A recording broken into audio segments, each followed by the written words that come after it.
uluhiyatihi, iman terhadap rububiyah Allah Subhanahu wa taala.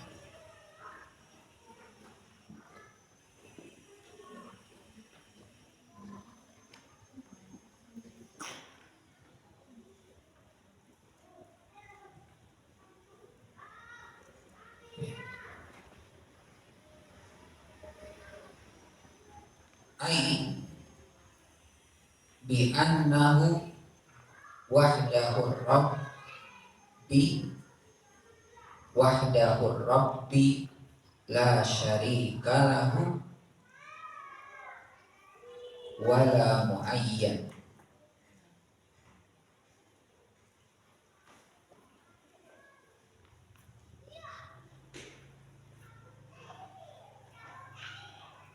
Ai bi annahu wahdahur rabbi la syarika lahu wala muayyan.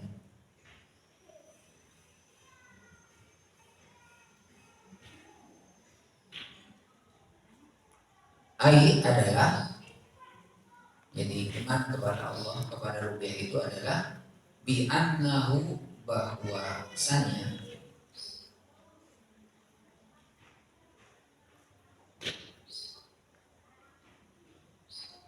wahdahur rabbi, satu-satunya Rabb, satu-satunya Rabb, bahwasanya Allah itu adalah satu-satunya Rabb.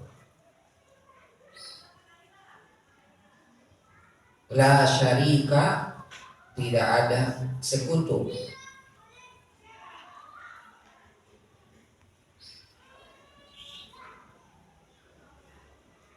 Wala muayyan, dan tidak ada sekutu dan tidak ada penolong.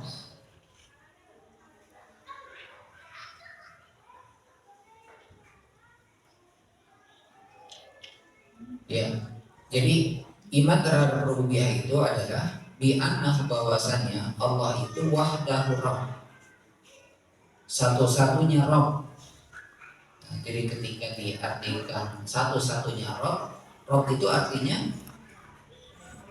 pencipta, pengatur, pemilik. Satu-satunya pencipta, satu-satunya pemilik, satu-satunya pengatur. Jadi mana Rabb? Jadi bisa salah satunya, ya, bahwasanya iman terhadap rububiyah itu adalah, ya,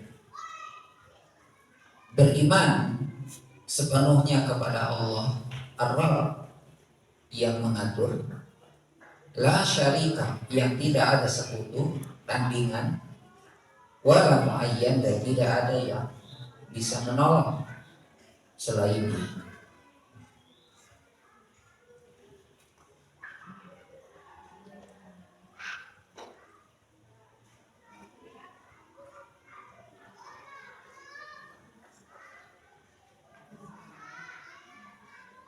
Jadi kalau kita bicara tentang iman terhadap rububiyah itu adalah mengimani bahwasanya Allah itu satu-satunya pencipta, pengatur, dan pemilik.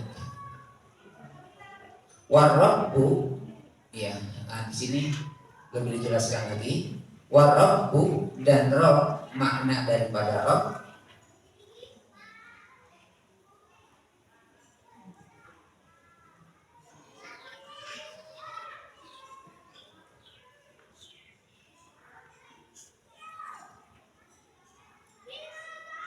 man lahu al-khalqu wal malaku wal amru. Man lahu al-khalqu wal malaku wal amru.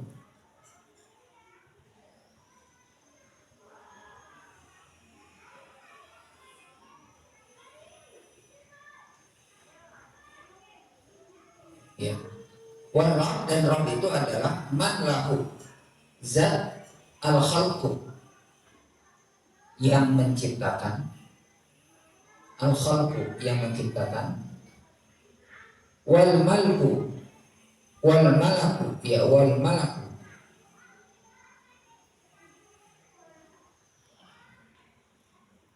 yang memiliki, wal amru. Nah, kalau di sini adalah wal amru yang memerintahkan. Maksudnya yang memerintahkan itu adalah yang mengatur. Jadi terkadang Rabb itu diartikan dengan al-khaliqu, al-maliku, al-mudabbir. Al-khaliqu, al-maliku, al-mudabbir.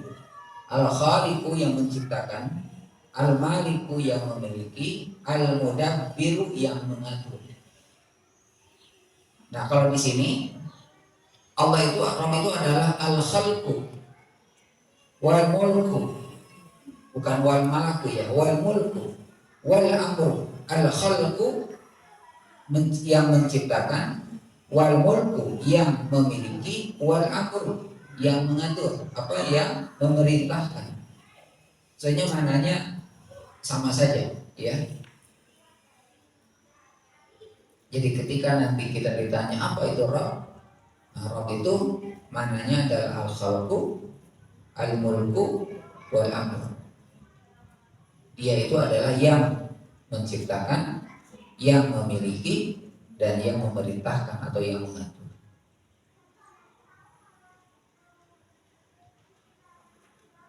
Fala khaliqu illallah.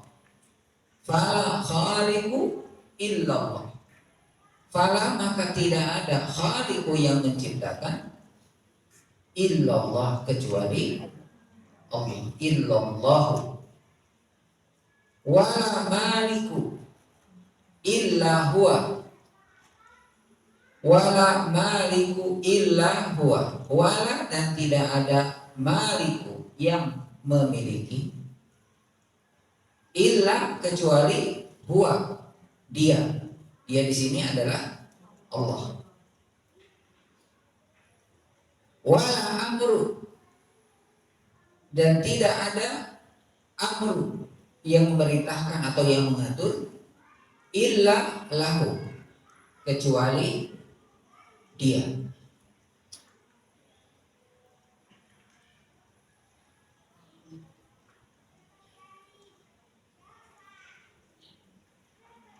Jadi ketika Rabb diartikan sebagai al-khuluq, al-mulk, wal amru, adalah la khaliqu illallah, tidak ada yang menciptakan kecuali Allah, wala maliku, dan tidak ada yang memiliki kecuali Allah, wala amru illallah illallah, dan tidak ada yang mengatur atau yang memerintahkan kecuali yang Allah.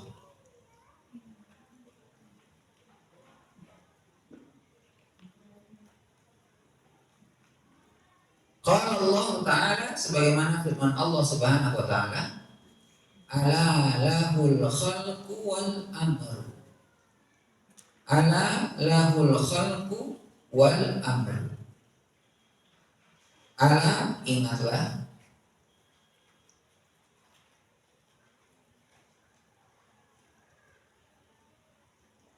lahu, hanya dia, al-khalqu wal amru, yang menciptakan dan yang memiliki, ya, yang menciptakan, wal amru, dan yang mengatur.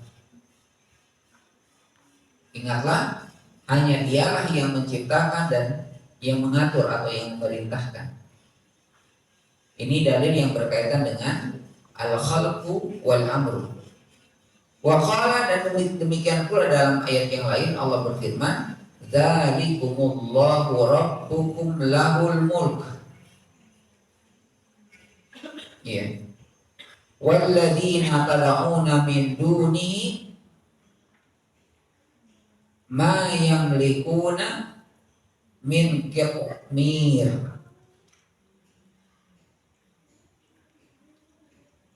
Dzalikumullah, demikianlah Allah, Rabbukum lahu al-mulku. Allah itu adalah Rabb, wal mulku, dan al-mulk artinya kepunyaannya. Allah itu yang menciptakan, Rabb yang memiliki, walladzina tad'una, dan orang-orang yang tad'una berdoa menyembah min duni selain Allah,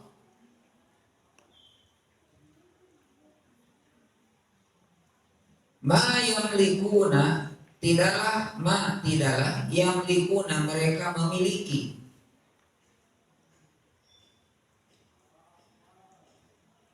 min qitmir, walaupun sedikit setipis kulit ari. Jadi ya, artinya semuanya adalah milik Allah. Ya, hanya sesuatu yang sangat kecil saja, ya, maka manusia tidak bisa memiliki. Kenapa? Karena Allah yang menciptakan. Jadi kita tidak bisa menciptakan apapun walaupun benda yang sangat kecil, sesuatu yang baru yang tidak ada kemudian menjadi ada. Kenapa? Karena yang bisa mengadakan dari sesuatu yang tidak ada itu adalah ya Allah. Kalau kita membuat sesuatu itu dari yang ada, ya dari bahan yang ada jadi roti, kan? Tapi bahannya kan sudah ada.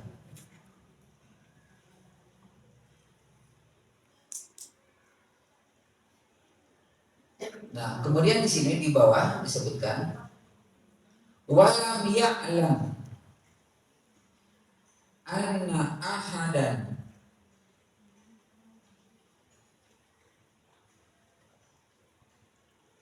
minal khalqi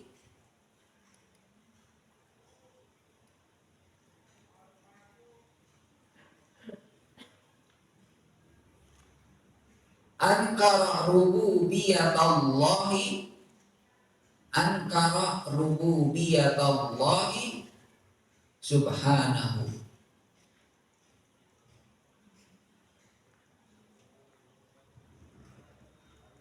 Illa ayyakuna an yakuna mukabbiran bukan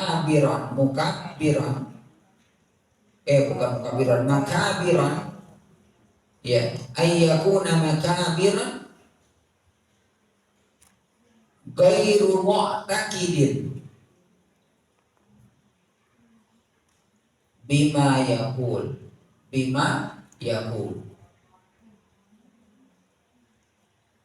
walam ya'lam, ya, dan tidak ada satupun dan tidak ada yang walam ya'lam annallah, dan tidak ada yang mengetahui anna ahadan, bahwa seseorang, jadi tidak ada didapatkan dari seseorang minal khalqi, terkait dengan ya makhluknya, antara rububiyat Allah subhanahu wa ta'ala, mengingkari rububiyah Allah subhanahu wa ta'ala. Jadi kalau dalam rububiyah Allah, ya kata para ulama kita, tidak ada satupun dari makhluk yang ada di muka bumi ini yang mengingkari rububiyah Allah. Tidak ada satupun dari makhluk yang ada di muka bumi ini yang mengingkari bahwasanya Allah itu yang menciptakan, yang memiliki, dan yang mengatur. Illa ayyakuna, kecuali ayyakuna adalah makabiron, orang-orang yang sombong.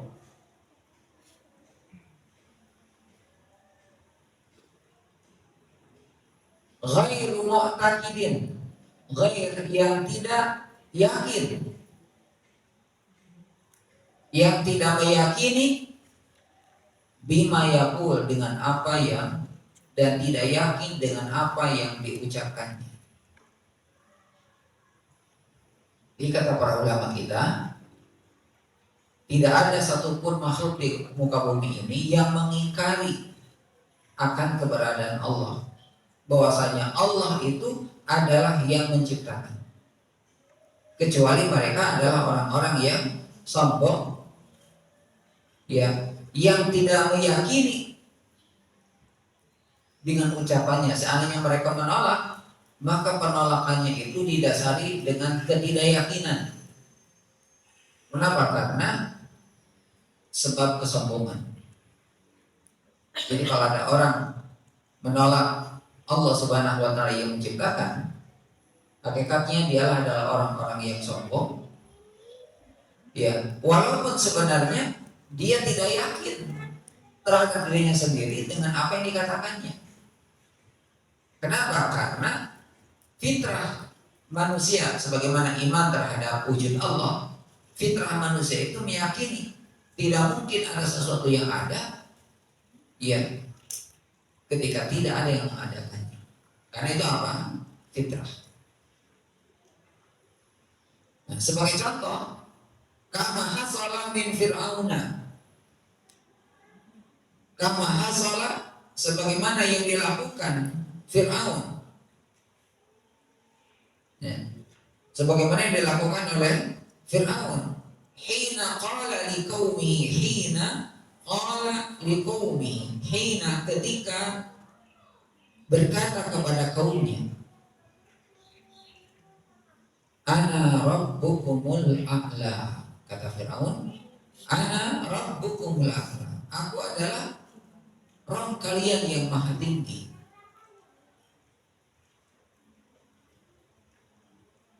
Jadi dia mengatakan aku adalah Rabb kalian yang maha tinggi.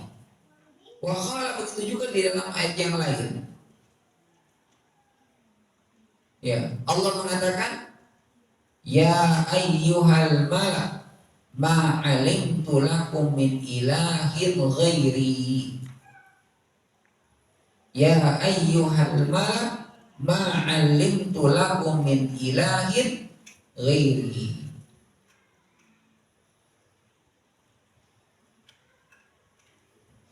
Ya ayyuhal mala, wahai al mala, para pembesar kaumku, ma alimtu lakum, aku tidak mengetahui sedikit pun min ilahin, tentang Tuhan, ghairi, selain aku. Ini kesombongan Fir'aun, sampai-sampai dia mengatakan, wahai kaumku, aku tidak mengetahui Tuhan bagimu selain aku. Ini ketika Fir'aun, walaupun Fir'aun mengatakan itu, tidak yakin dengan perkataannya. Kenapa dia mengatakan itu dan kemudian dia tidak yakin dengan perkataannya? Disebabkan karena kesombongan. Maka biron. Jadi orang yang sombong bukan tidak tahu yang benar, tapi dia berusaha menutup yang kebenaran itu.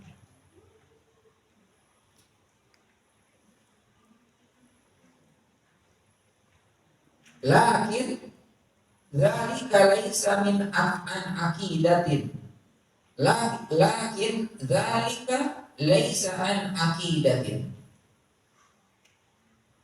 Lakin tetapi dzalika yang demikian itu laisa bukan an aqidatin, atas dasar keyakinan. Jadi tetapi perkataan yang dikatakan oleh Fir'aun itu bukan di atas dasar keyakinan, tapi dia melakukannya dasarnya adalah karena kesombongan, takabur. Apa arti takabur itu? Ya, sombong. Sombong itu Apa artinya sombong?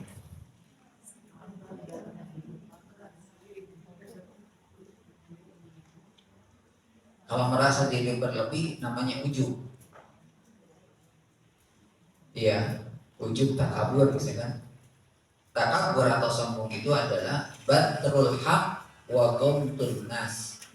Ini ya menurut para ulama kita yang disebut dengan sombong dalam ya ajaran agama kita, takabur, ghamtun apa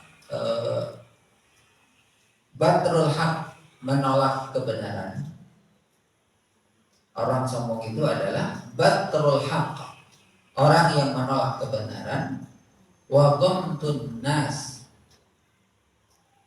dan suka merendahkan orang lain.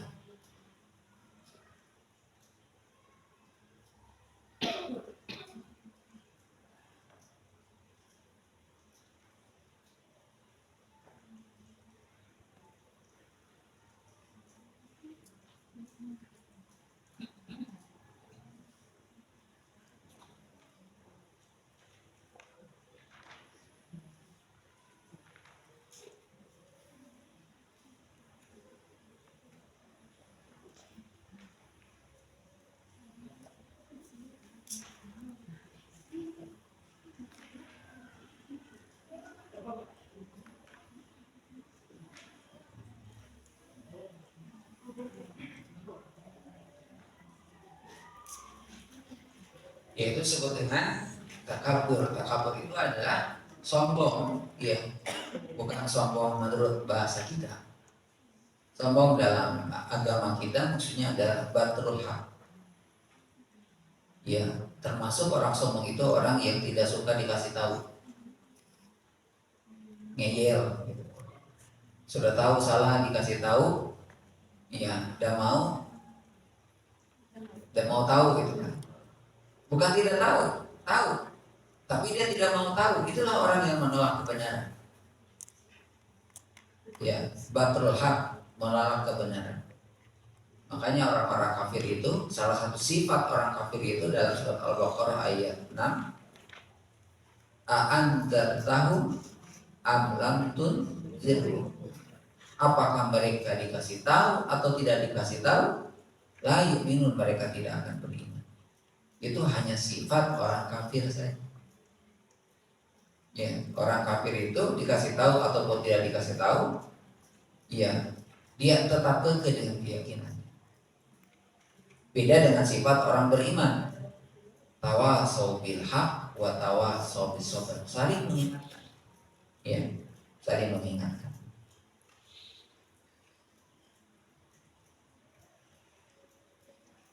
Nah, ini berkaitan dengan jadi iman kepada Allah itu yang kedua adalah iman terhadap rububiyah Allah. Ya, bahwasanya Allah Subhanahu wa taala itu adalah yang menciptakan, yang mengatur, dan yang memiliki.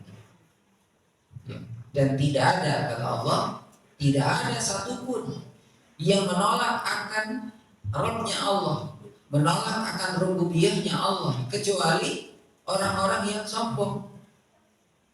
Orang yang sombong itu hanya lisannya saja. Kenapa? Karena hatinya tetap yakin.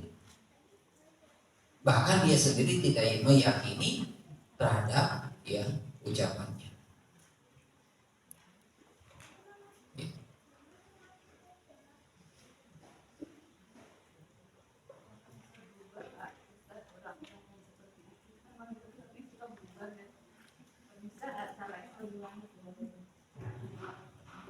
Ya, apakah orang-orang itu bisa berubah? Bisa, tetapi harus berusaha. Ya, kalau dia tidak ada usaha untuk merubah dirinya, maka tidak akan berubah. Allah tidak akan merubah nasib seseorang kecuali dia sendiri yang merubahnya.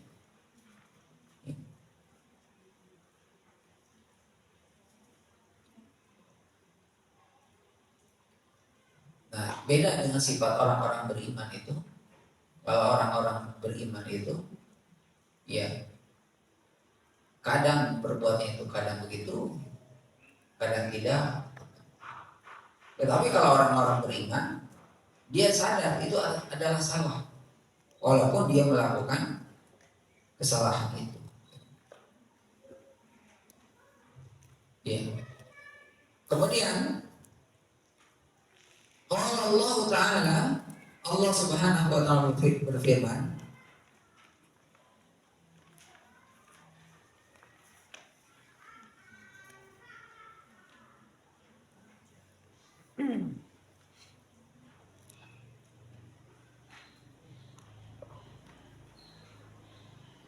wajahadu biha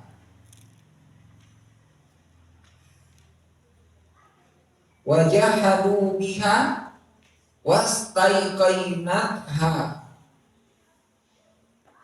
wastaiqanatha anfusuhum dzulman wa uluwa.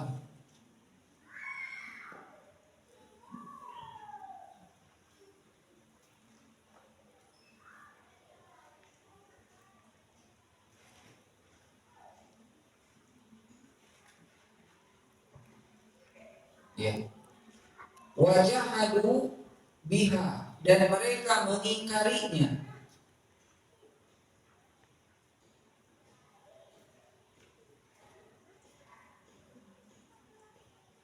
Biha terhadap pengingkarannya tersebut. Wastaiqanatha,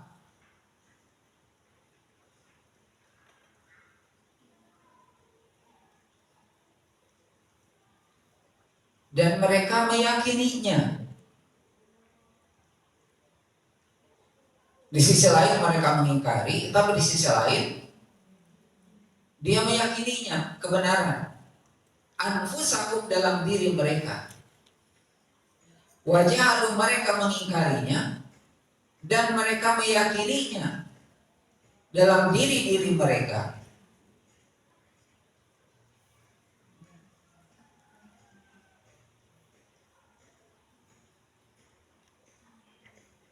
Kenapa mereka berbuat seperti itu? Zulman wa uluwa, karena kezaliman, wa uluwa, dan kesombongan.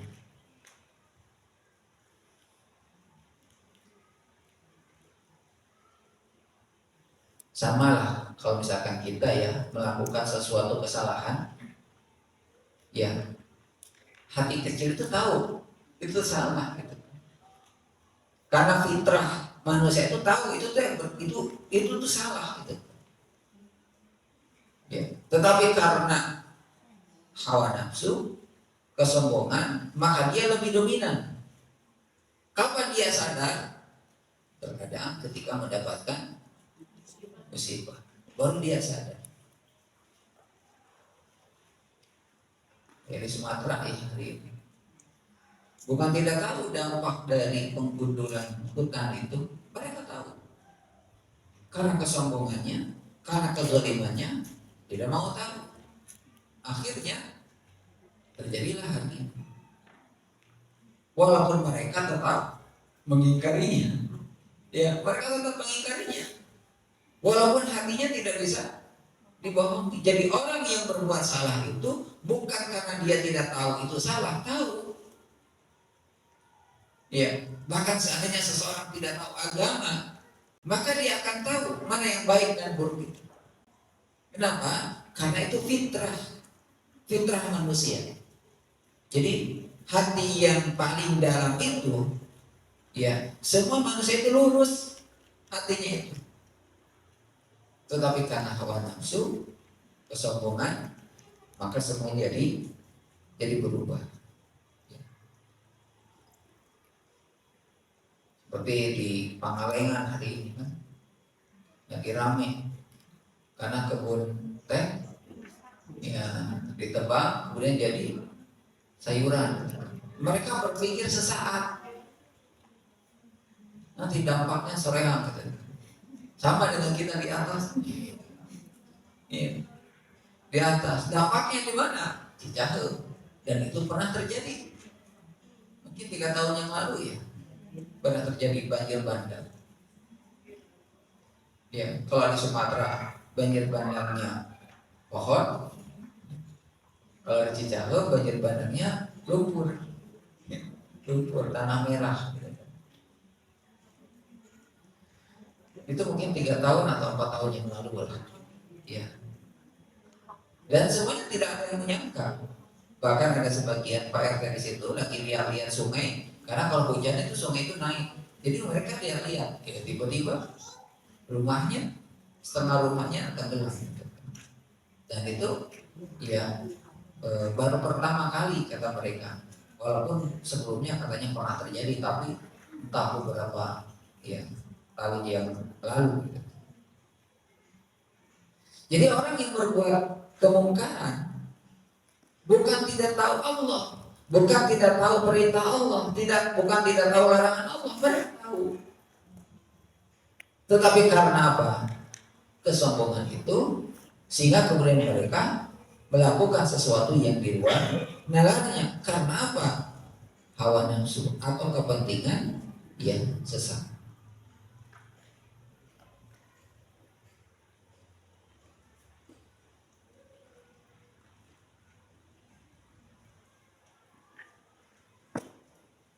Kan Allah itu menciptakan salah satu di antara Rob itu maknanya adalah al-amru atau al-mudabbir, mengatur.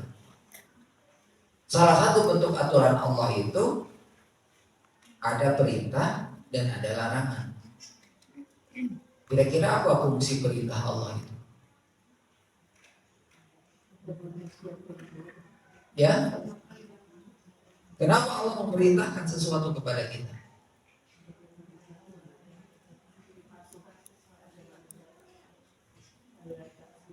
Karena fungsi daripada Allah memerintah itu adalah untuk apa? Membimbing kita menuju pada kebaikan. Allah memerintahkan sesuatu itu kepada kita karena Allah memberikan petunjuk kepada kita supaya kita berada pada jalur yang benar.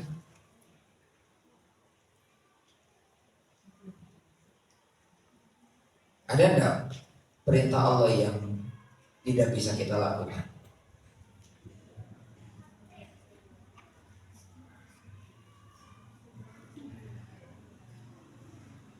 Ada tidak perintah Allah yang tidak bisa kita lakukan? Tidak ada. Tidak ada satupun ketika Allah memerintahkan kepada kita dengan satu perintah ataupun juga Rasul Shallallahu Alaihi Wasallam, pasti kita bisa melakukannya. Pasti bisa melakukannya. Kenapa? Karena Allah tidak mungkin memerintahkan sesuatu kepada kita kecuali perintah itu akan ya sesuai dengan kemampuannya. Ya akan bisa dilakukan. Contoh apa ibadah perintah Allah yang paling berat? Ya, sholat tahajud. Berat, tapi bisa. Apalagi yang paling berat? Puasa sunnah atau puasa wajib?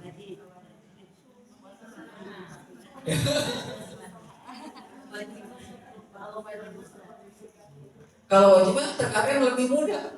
Contoh puasa Ramadan. Ya, suruh puasa siang harinya, disuruh baca Quran, disuruh malamnya taraweh, kita puasa baca Quran dalam keadaan lapar, kita sholat taraweh dalam keadaan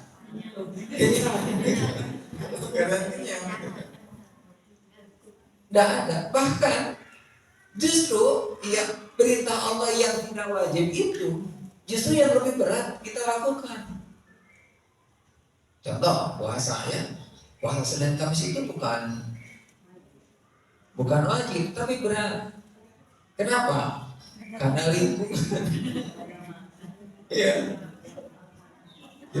Kita keluar rumah, aduh banyak orang. Karena memang godaan orang yang berpuasa itu ya makanan gitu. Padahal kalau kita tidak puasa, makan juga sedikit sebenarnya. Ya. Makanya luar biasa ya. Kita berlapar-lapar dari pagi sampai sore hanya seteguk air putih hilang semua laparnya. Bahkan kalau berlapar motor makan kita nanti habis tarawih gitu kan. Karena kalau ya makan sebelum tarawih pasti bawaannya ngantuk. Tapi masalahnya kalau habis tarawih kemudian kita makan lanjut tidur. Nah ini bisa membuat apa? Tidak sehat, membuat tidak sehat. Ya.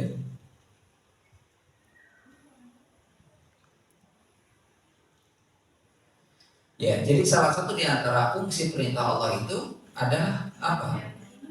Allah, ya, salah satunya adalah fungsinya untuk membimbing kita menuju pada kebaikan. Tetapi tidak semua apa yang dilakukan Nabi bisa kita lakukan. Ya, apa yang diperintahkan oleh Nabi bisa. Tidak ada satupun perintah Nabi, perintah Allah dan Rasulnya yang tidak bisa kita lakukan. Tidak ada. Bisa. Ya, kalau tidak bisa karena sombong aja. Bukan tidak tahu karena sombong saja, karena hawa nafsu saja. Karena tidak siap saja. Ya. Karena apa? Karena belum mencoba. Kalau dicoba, selalu melihat kondisi di luar yang sudah terjadi. Ya. Nah, tidak semua apa yang dilakukan Nabi itu bisa kita lakukan. Contoh misalkan Nabi sholat malam, kita juga sholat malam sama, tapi beda kualitasnya itu, beda kualitasnya. Kalau kita sholat malamnya ya paling setengah jam juga selesai gitu. Kalau Rasulullah kan sampai ya, sampai pagi. Kemudian salah satu di antara cara mengenal Allah terhadap sifat rububiyahnya adalah mengenal larangan Allah. Dan apa fungsi larangan Allah untuk kita? Fungsinya agar kita terjaga dari keburukan.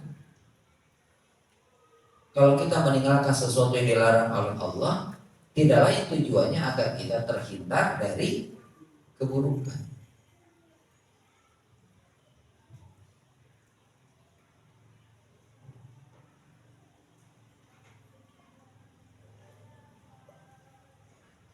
Termasuk apa? Menghindari kehancuran. Ya, ketika Allah melarang, tidak lain semua itu adalah ya agar kita terhindar dari keburukan dan kehancuran.